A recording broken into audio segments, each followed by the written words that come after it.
Hello, myself Mohammed PASHA and I am a faculty of science in Global Academy. Today I am here to explain one of the important chapter of 10th standard, that is metals and non-metal. First of all, please like, share and comment upon our videos and subscribe our channel, and don't forget to click on the bell icon to get the future notification of our videos.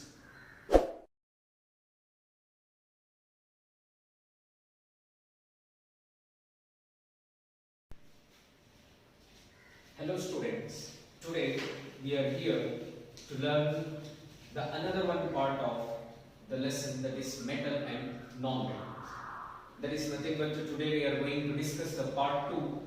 In the previous session we have covered up this all the points. Let's summarize: physical properties of the metal and physical properties of non-metal, chemical properties of metal, reactivity of the different metal with the oxygen, reactivity of different metal with the water, reactivity of different metal with the acid, reaction of the metal with salt solution, and finally we have wind up the first session with the discussion with reactivity series. Even I have discussed with you in mnemonic way how to remember the entire reactivity series.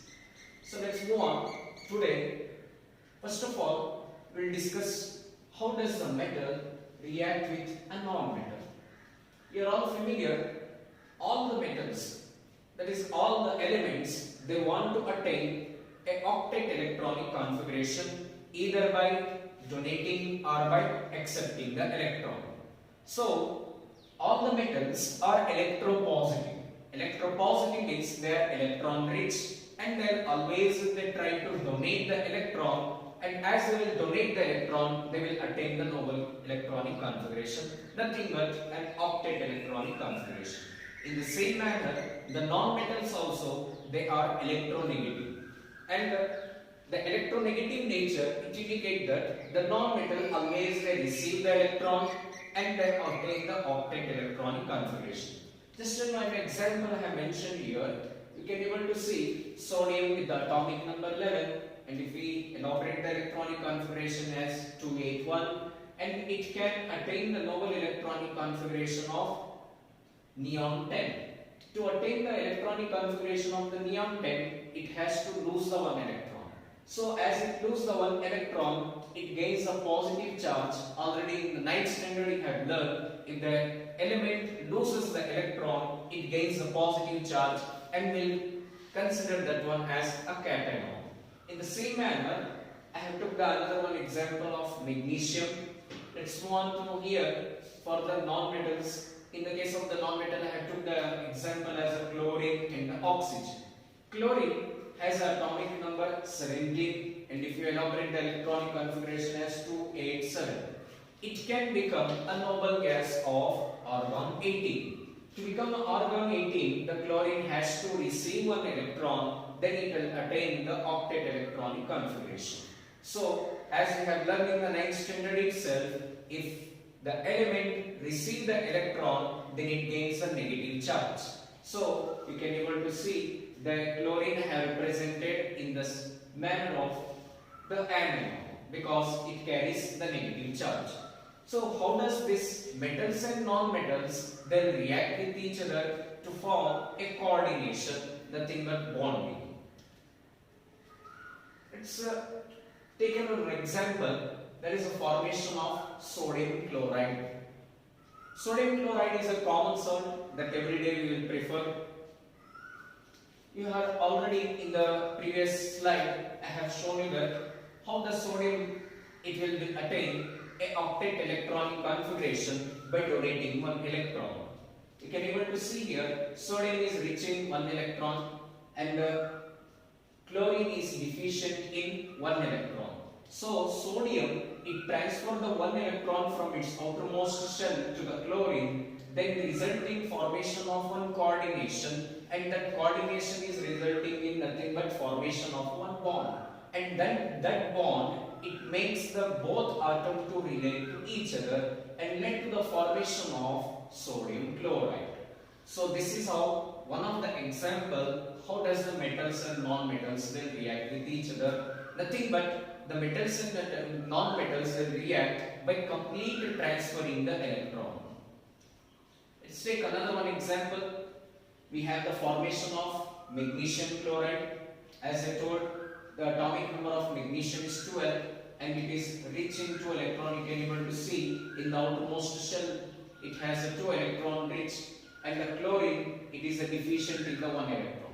But to form the magnesium chloride we need 2 chlorine molecules. So I have indicated here in the magnesium we have the 2 electrons, and the 2 electrons are being donated to 1 chlorine atom to each, and the resulting formation of octet electronic configuration in the both chlorine atom.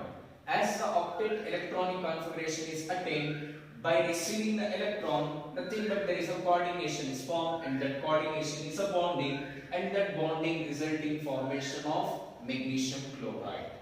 And as I told you, repetition of the word, that is a bonding. What type of bonding has been created between the metal and the non-metal? The bonding is nothing but we consider that one as an ionic bond. Then we can ask one more question: what is an ionic bond? The bond which is formed by complete transfer of the electron between the metal and non-metal, we consider that one as an ionic bond. And whatever the compounds are being formed by means of the ionic bond, that compounds we consider as ionic compound or electrovalent compounds. In your syllabus, there is a discussion related to the properties of ionic compound.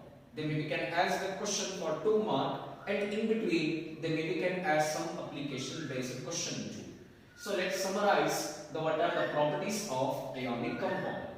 Ionic compounds, as I told you before, they are formed by complete transfer of electron made up of ion, that is namely cation and anion. All the ionic compounds are crystalline solids. They never may exist in the liquid state or in the gaseous state. Maximum all the ionic compounds are exist in crystalline solids. Why they exist in the crystalline solid? Because there is a strong inter-ionic force of attraction between the positive and the negative ions. Because of that, they exist in the solid or crystalline solids. They have high melting and the boiling points. In the beginning itself, as I told you, metals they have the high melting and the boiling point. But whereas this ionic compound also they have the high melting and the boiling point, because it is very difficult to break the strong force of attraction between the positive and the negative ion, hence they have high melting and the boiling point. They are soluble in water but insoluble in organic solvent like petrol and the kerosene. Whereas the 4th point, they conduct the electricity in the molten state or in the solution state, but they can't able to conduct the electricity in the solid state. They conduct the electricity only in the liquid state, because when you dissolve this ionic compound in the liquid, the force of attraction between the positive and the negative ions slowly gradually get decreased. And as it will gradually get decreased, now the electrons are free to conduct the electricity. Whereas in the solid state, electrons are not free because of the strong inter-ionic force of attraction. Hence the ionic compound, they can't conduct the electricity in the solid state, they conduct the electricity in liquid state. So whatever the extra things I have told apart from this point, they can be appear as application based questions. So now let's occurrence of the metal.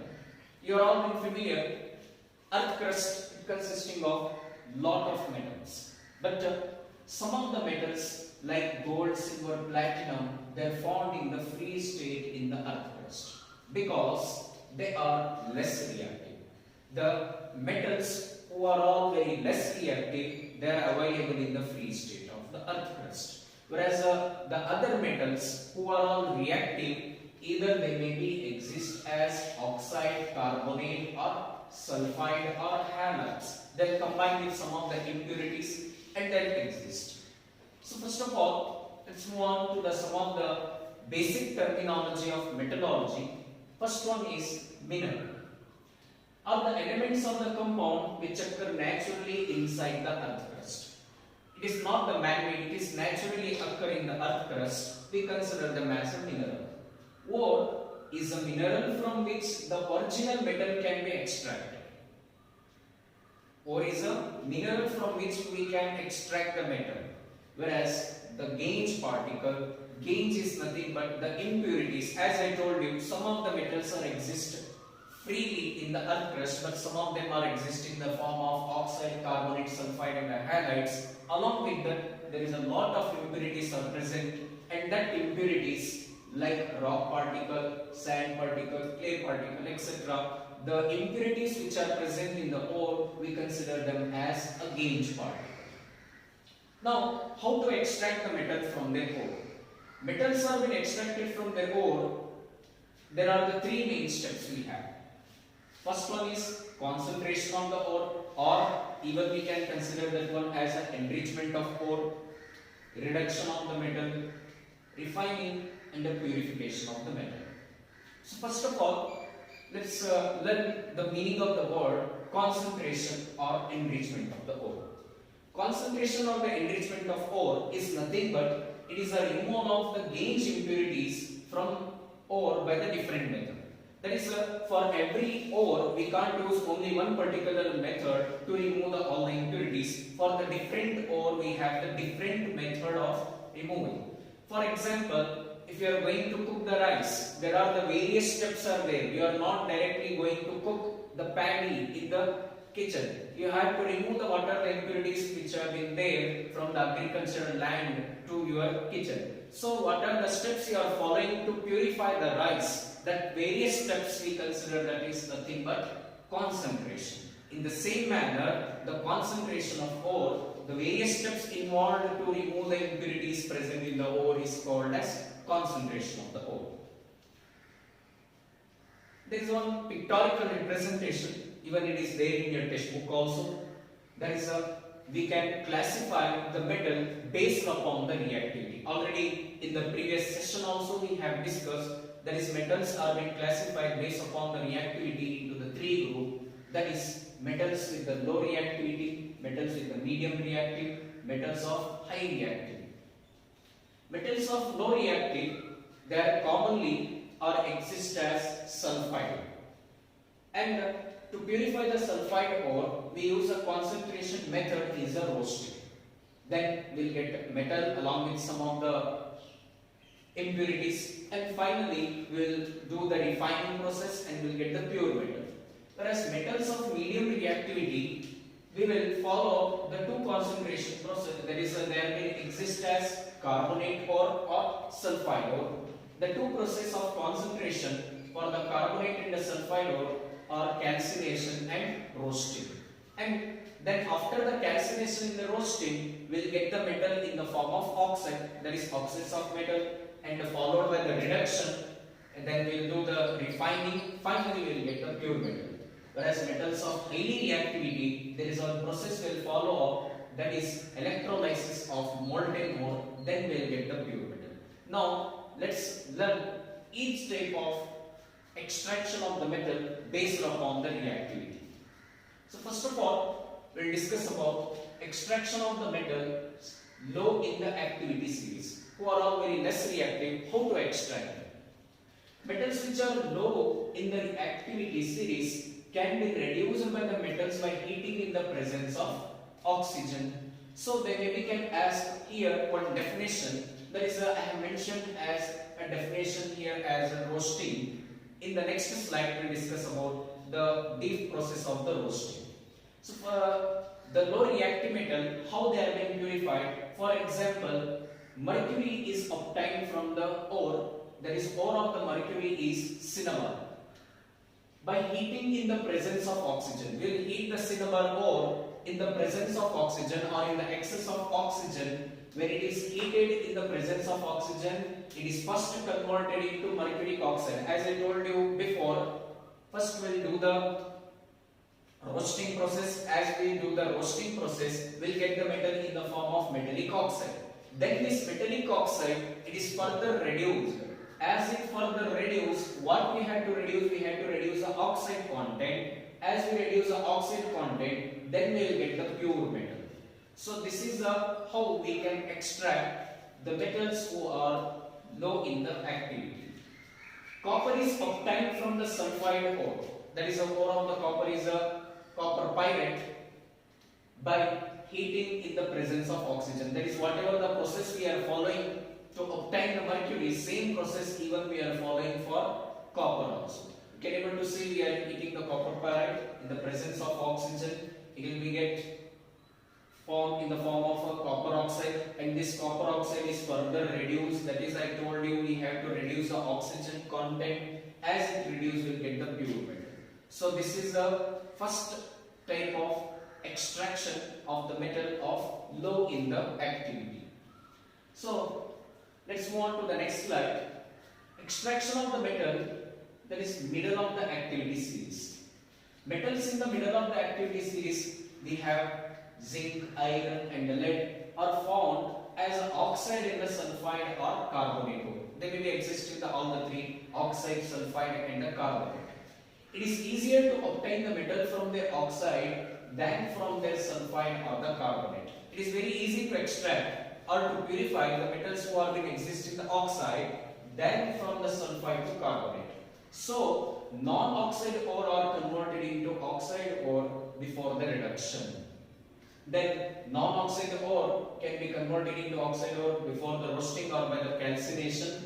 Then, as I told you in the previous slide, we have one more of the process, and you have the definition. Even this question also has been appeared in the April 2019 paper. That is a differentiate between the roasting and the calcination. So let's learn that what is the meaning of the word roasting. Roasting is the heating the ore in the presence of oxygen. It is used to convert the sulfide ore into the oxide ore. Okay, so this is the process of roasting, or even you can write as the process of heating the ore just below the melting point in the presence of oxygen is called as a roasting. So example of the roasting we have here, we have the ore of the zinc. In the excess of oxygen or in the presence of oxygen we are heating that, then we will obtain it in the form of oxide ore. And this oxide ore, it is going to be get further reduced. That is, as I told you before, we have to reduce the oxygen content, then we will get a pure metal. Followed by calcination. It is a heating of the ore in the absence of oxygen. First we are heating the ore in the presence of oxygen, then we are heating in the absence of oxygen, and then it is used to convert the sulfide ore into oxide. Both the processes we are using to convert the sulfide ore into the oxide ore. Here also you can able to see we have took the zinc ore, we are heating it in the absence of oxygen. As we heat, it will get form an oxide ore of the zinc. Then further we will reduce it. Commonly in the reduction process, we will use a coke as a reducing agent. So then we can ask here a 1 mark or the choose the correct answer question. Name the reducing agent used in the roasting and the calcination process. The common reducing agent it is a coke. So you can see here whatever the oxide ore we have obtained, it has been reduced along with the coke. Then we have got here a pure metal. So based upon the reduction reducing process, there is one of the process or the reaction which has been discussed in your syllabus, that is thermite reaction. Sometimes a reactive metal like sodium, calcium, aluminium, etc. are used as a reducing agent to obtain the metal from their oxide. Certain metals we can't use always a coke as a reducing agent. Whereas in the extraction of the manganese, we can't use a coke as a reducing agent. Then we can ask here application based question. For that, what the answer you have to quote it is, because these metals, they have the more affinity towards the oxygen. They like the oxygen. They always will try to bind up with the oxygen more. It is very difficult to remove the oxygen from there. Hence, the coke can't be used as a reducing agent. In the place of the coke, we can use that is aluminium or sodium or the calcium metal as a reducing agent. So, you can able to see we have a manganese dioxide as the ore of the manganese. We are reducing with aluminium powder. As we will use the aluminium powder, then it will lead to the formation of a pure manganese along with the aluminium oxide. and this aluminum oxide, it has some application in our daily life. So whereas let's define the thermite reaction. The reaction between the metal oxide and the aluminium is highly exothermic. When you are going to react with the manganese with the aluminium powder, this reaction is highly exothermic. As we have learned in the first chapter, exothermic reaction is a reaction in which the heat will break the outside or heat is going to be evolved. Whereas here enormous amount of the heat is going to be evolved during this reaction, and the metals are obtained in the molten state. Whatever after the reaction you are getting the metals, you are getting in the molten state. Such reactions are called as thermite reactions. And this reaction between the iron oxide and the aluminium produces a molten iron. We will get the molten iron. This reaction is used to join the railway track broken machine parts. This is only an application of the thermite reaction. If you consider this definition is very too long, even I will say the another one definition for the reduction of the metallic oxide by using the metal, it is also be considered as a thermite reaction. It is one of a practical application picture of the thermite, how we will do the thermite weldings. So finally, we will move on to the extraction of the metal at the top of the activity series. That is the metals who are very more reactive, how to extract them. Metals on the top of the activity series, we have sodium, potassium, calcium and aluminum etc. cannot be obtained from their ore by the simple heating or by heating with the reducing agent. It is highly difficult to extract metals who are highly reactive just by calcination or by the roasting. They are obtained by electrolytic reduction of their molten chlorides. That is, whatever the metals are will exist, we will extract them by a process called as electrolytic reduction. So you can able to see in this diagram, we have took the electrolytic chamber. In that electrolytic chamber, there is a cathode and an anode. Cathode normally we will prefer the metal which is we are going to purify. That is pure metal only we will prefer it as a cathode. Impure metal we will prefer it as an anode. So whichever the metal we are going to purify, that one will take it as an electrolyte. So we have to here molten sodium chloride. That is whatever the metals are highly reactive, their chloride we will take it in the electrolytic chamber and will pass the electricity. When the electric current is passed through the molten sodium chloride, sodium metal is deposited at the cathode, and the chloride gas, that is for us it is now the impurity, it will be get deposited near the anode. So it is one of the simplest way of purifying the metals of top of the activity series. In a textbook, there is another one discussion related to refining of the metals of top of the activity series, and this diagram is important for your final exam too. The removal of impurities from the metal obtained from the pure metal is called as a refining of the metal. That is already this terminologies, all the things you have been learned in the lower classes itself. Refining of the metal is nothing but removal of impurities from the metal to obtain the pure metal. The most common method of refining the metal is electrolytic refining. So in this method, a block of the impure metal is made as an anode, and a thin sheet of the pure metal is made as a cathode. And the electrolyte of the salt solution of the metal to be purified, it is used in the electrolytic chamber. You can able to see in this diagram, we are using the cathode as a pure metal, the metal which we are going to purify, that only we have to take it as a cathode, and any impure metal. For example, if you are purifying the copper, you have to take impure copper as an anode here, whereas a pure copper sheet you have to take it as a cathode. So in the electrolytic refining process, what the solution we have to, we consider that one, we will consider that as electrolyte. And for example, if you are going to purify the copper, we have to take it as copper chloride, copper sulfate or copper nitrate as an electrolyte in the electrolytic chamber.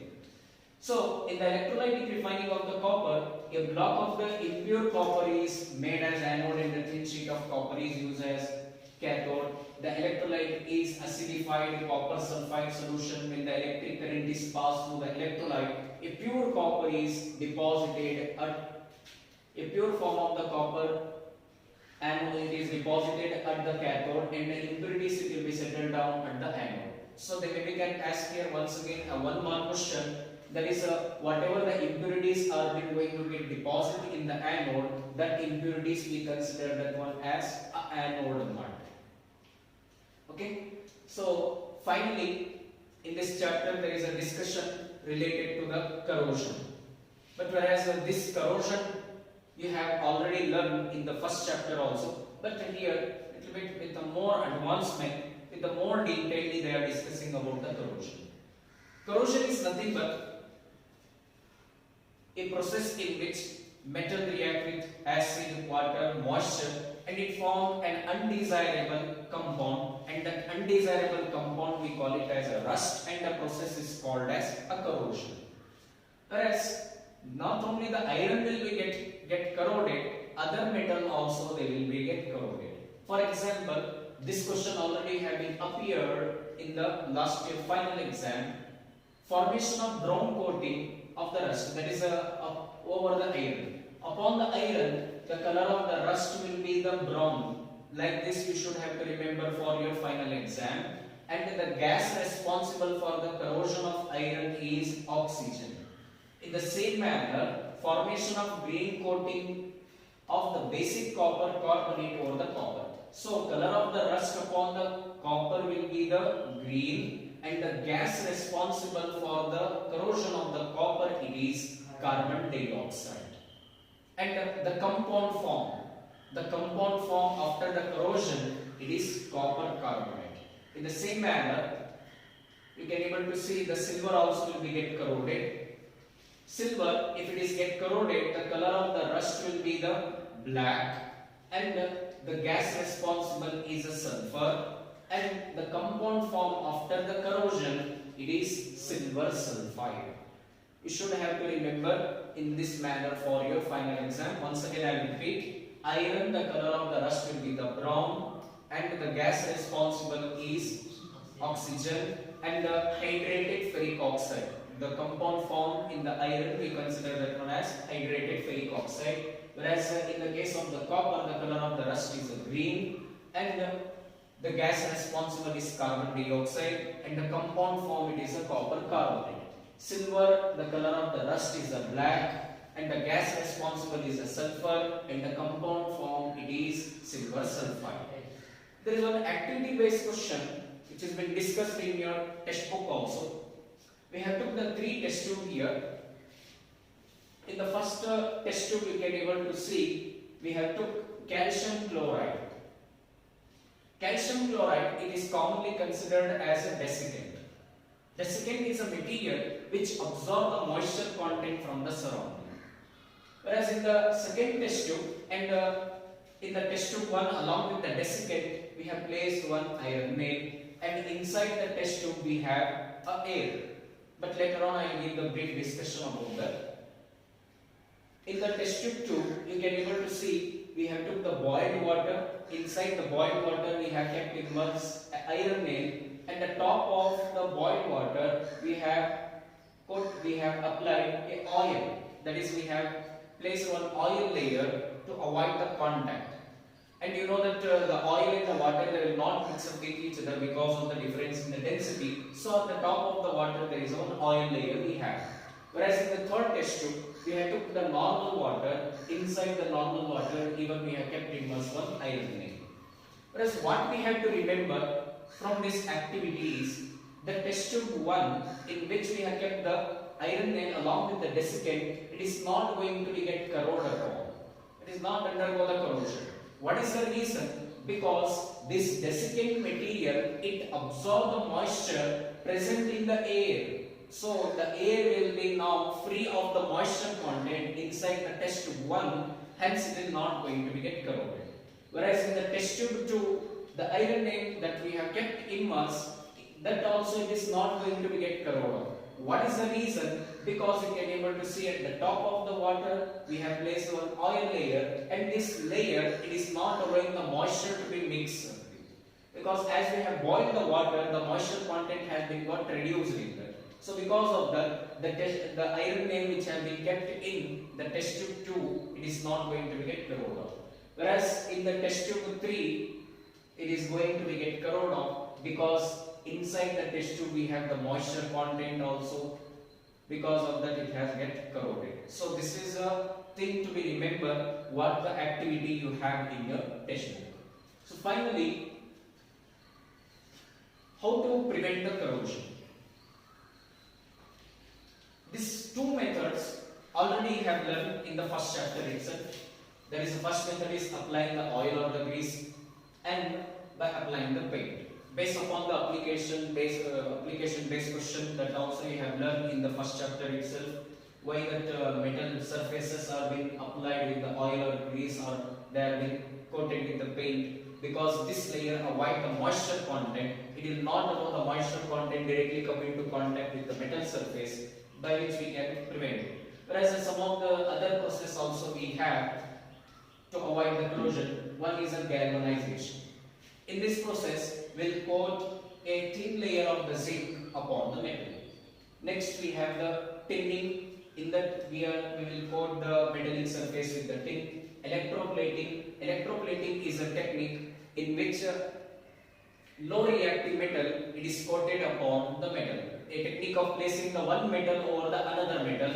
But the point to be remembered, in such case of electroplating, the less reactive metal like a chromium or other metal, who are all the, you have all familiar in the activity series, the metals who are very less reactive are being coated upon the more reactive metal, by which we can prevent the corrosion.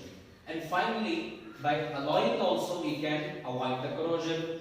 There is a small discussion we had in your textbook about the alloy. Alloy is a homogeneous mixture of a metal with other metal or a non-metal.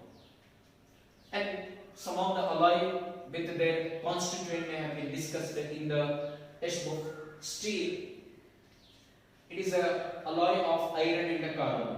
As the definition indicate, it is a mixture of metal and non-metal, or two or more metal. So in the steel we have iron and carbon. Whereas the stainless steel consisting of iron, carbon, cobalt and nickel. Brass is an alloy of copper and zinc. Whereas bronze is an alloy of copper and tin. And most importantly, in your exam they maybe can ask about this alloy, that is a solder. It is an alloy of lead and tin. And this solder, it is used for welding of electrical wire together. You may have seen the electrician, particularly if they are going to work up with the motherboard of the computer, if they want to join up the component into the socket of the motherboard, to join or to attach the two wire, they will use this alloy of solder. And remember another one point, the alloy which has a low melting point is a solder. And finally, if one of the metal is a alloy, is a mercury, then it will be considered as an amalgam. This point you have in your activity, that is what is an amalgam. Amalgam is nothing but it is a mixture of metal plus mercury. One of the thing will be the metal and the another one will be the mercury. Is such mixture are considered as an amalgam. Okay. So if you have any doubt, you can clarify it.